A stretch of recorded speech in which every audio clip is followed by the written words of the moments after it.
is going on, guys? Welcome to a brand new YouTube video. Summer Shred episode 1. Here we go.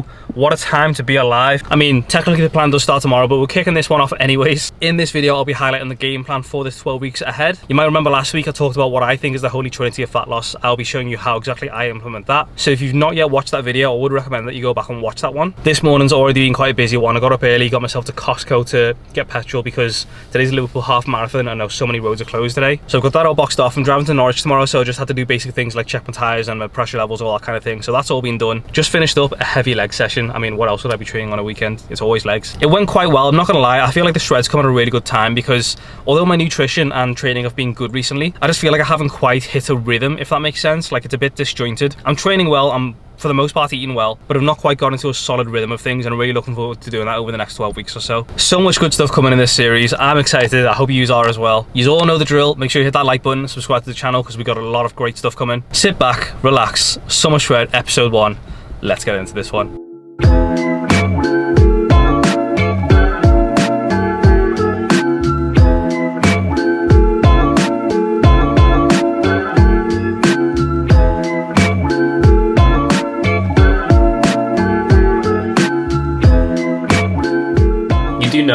I'm sure you already know this, but a couple of things that we can do in order to make sure that we achieve that goal. If muscle retention is one of the key things associated with your cut, I don't know, I can't remember if you're taking creatine at the moment, but if you're not, yes, I sometimes forget to take my creatine. It's not an intentional thing. I'm not anti-creatine like a lot of girls. I have it in my cupboard. I just sometimes forget to take it. Okay, so the basic principles of the plan. Last year, I can't remember exactly how long I did, but it was a long time. And to be honest, even after I finished the Summer Shred last year, I carried on with a calorie deficit for a very long time. But my plan now is to do 12 weeks. That's what I'm accounting for at this moment in time. If I feel like I need to push an extra couple of weeks, maybe a little bit longer, I can do that, but my aim is to be done in 12 weeks. Right now, I'll be eating roughly 2,600 calories. I'm just going to drop about 150 calories. So I'm going to start at 2,450 to begin with. I know that that's going to be a solid deficit for me. Weight training is going to be 3 to 4 times a week. I'm going to aim to do steady state cardio twice a week, and then probably 1 to 2 games of paddle per week. I think that is plenty to begin with. Now, how are we going to monitor progress? I think that's probably the biggest point that I wanted to cover in this clip. Essentially, what I want to do here, guys, is I want to equip you with the knowledge to follow along with this if you want to. I'm literally going to be sharing with you everything that I do down to the T. And of course, you don't have to copy exactly what I do, but if you can take the principles that I'm using and apply them to your own life, you will make progress. There's no doubt about it. As you'll have seen in the last clip, I just got off the phone with my one and only client Gemma, and haircut pretty much started at the same time as mine, and a lot of hair principles are the same as mine. So don't just take my word for it. I'm going to show you, well, with her permission, I'm going to show you hair progress along the way as well. So let's get into it. How are we going to monitor progress? Well, as you know, if you saw the last video when I talked about the holy trinity of fat loss, the first and very simple thing that we're going to do is monitor weight. And more recently, I have been kind of just weighing myself as and when I've kind of felt like it. There's been no structure, there's been no consistency to it. But moving forwards, especially through this cut, my aim is to weigh myself as close to every day as possible. The reason I say as close to every day as possible is because there are some days where it's just not really going to be plausible if I'm away for work or whatever. And also, when you weigh yourself, you want to make sure it's in the same conditions. You want to weigh yourself, well, at the same time every day. For me, that's first thing when I wake up, but after you use the bathroom. So get up and don't have any food or water. Just go to the bathroom, do your business, and then weigh yourself. You want to make sure that you weigh yourself in the same conditions as much as possible so there can be no room for variance. You'll be surprised at how something so small as needing a wee can actually impact your weight measurement for that day. So make sure that where possible it is in the same conditions, same scenario as possible. My scale has an app which just connects by Bluetooth and records everything for me. So over time, I'm going to have some well-charted data which I'll share with you as we go. Second thing is physique photos, and I know that this is something I have spoken about previously. Don't sleep on these. You need to make sure that they're a part of your plan if you want to make sure that you are giving yourself every opportunity to see progress, which I recommend highly that you do. You see your own body every day. It is going to be so easy for you to miss the little changes on yourself over time. And in making sure that you have those photos, you've got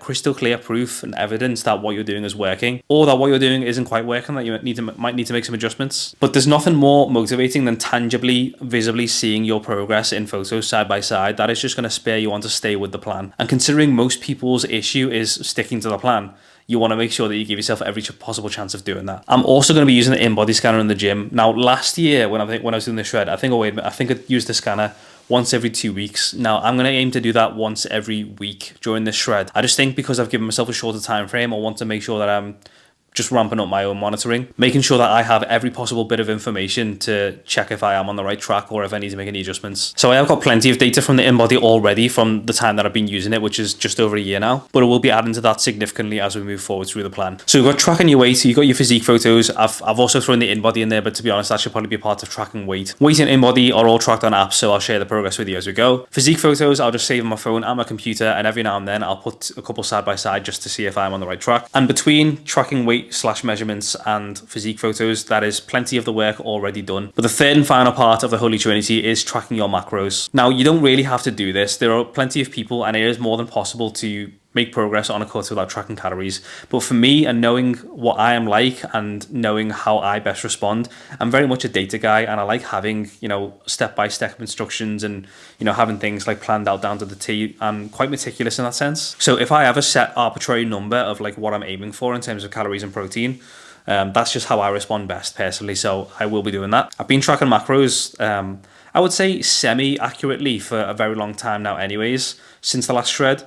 But obviously now that I'm going into a proper shred and going on a proper plan, I will be tracking a bit more meticulously. You're starting on 2,450 calories, probably about 180 grams of protein. And in terms of the content that is going to make up my diet, honestly, I know that not a lot is going to change really. Yes, I'm going to have to tighten up a few things. I'm probably going to have a few less snacks. Maybe a couple of things I'll have to have a couple of smaller portions. But in general, I don't foresee any issue with this at all. Like, if I still want to have a meal out, I know that I can manage to fit it in. I know that I've got it in me to, I don't know, skip my small lunch or skip a mid-morning meal or whatever and just deal with being hungry for a little bit longer. That's just part of the process. And if it means that I can do something social with my friends or whatever and enjoy some food out or while still making good choices, then I will absolutely do that. Don't forget, the whole point of me doing these summer shreds and documenting them is to show you what's possible, that you can get into great shape, that you can achieve your physique-based goals while still enjoying life and making sure that you're not actually like depressing yourself. I think when it comes to fat loss, people assume it's just misery, it's all doom and gloom, it's chicken and broccoli, it's just like having no social life, it's not having takeaways, it's not going out for meals, it's not spending time with your loved ones. Like, it doesn't have to be like that, guys. You can do all of that and still achieve your physique-based goals, and I'm going to show you in real time as we go about and do that. Because truth be told, this is not a good time for me to be starting a cut. I've got plenty in the pipeline and in the calendar in the coming weeks that could easily, hinder my progress. I'm going to do my absolute best, obviously not to let it. But the thing is, life happens. Life doesn't stop just because you're on a plan. And this is one thing you need to understand. People are always waiting for the perfect time. It's not going to happen. You need to understand that life happens and it's going to keep on happening. It doesn't pause for anyone or anything. You just have to make sure that you crack on regardless. Anyways, one more thing I want to show you over there. OGs might remember from last year, the whiteboard, and I've still got last year's data up there. Haven't quite decided if I'm going to completely erase this and start again for this shred, or, and to be honest, this is what I'm leaning towards, I want to keep this data up here.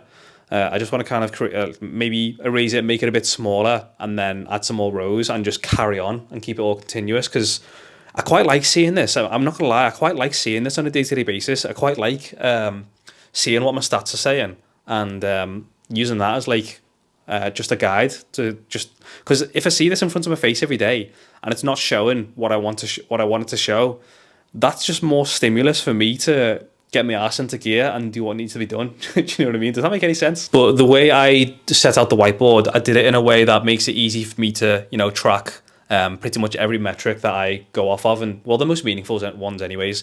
So I've got my AM weight, which is the first column, and that is my, as I was saying earlier, I weigh myself first thing in the morning before any food or water, but after using the bathroom. That is what that weight is. And then I've got my IB weight, which is in-body weight.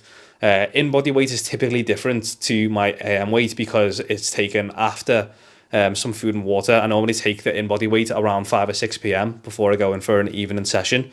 When I do evening sessions, that is, which is quite rare, but I'll probably change that. I'll probably find a way to make sure that I do this every week, and I just do my in-body weight. Also, from the in-body scanner, I'll take my muscle and fat, because I think they're two things that you really want to monitor when you're on a cut. You might remember if you watched the last year's shred, I actually went into too high of a deficit and I started losing muscle, and I want to avoid that where I can. I'm going to be taking creatine, I'm going to be on a nice high protein diet, and I'm going to be training nice and hard, because I think you need to do those things if you want to maintain your muscle while you're on a cut.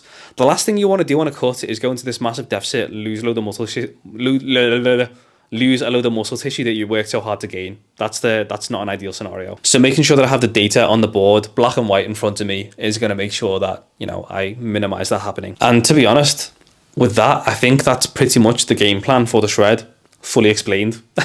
It's fairly simple. I'm just following a few key principles, a few key pillars, so to speak. But a lot of it is business as usual. It's just living life as usual, eating my meals, making sure I get my workouts in. The best thing about this, guys, is keep it simple. Just keep it simple. The best way is to minimize change to your life as much as you possibly can.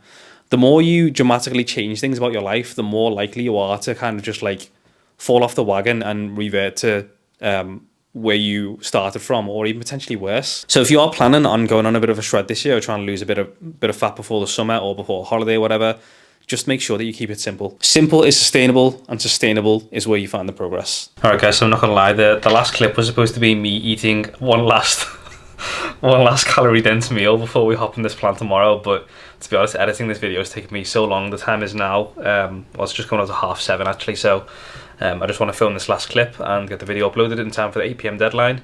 But yeah, if you do want to see what my last hurrah is, feel free to follow me on Instagram and TikTok, because I'll probably get a post there on both of those platforms.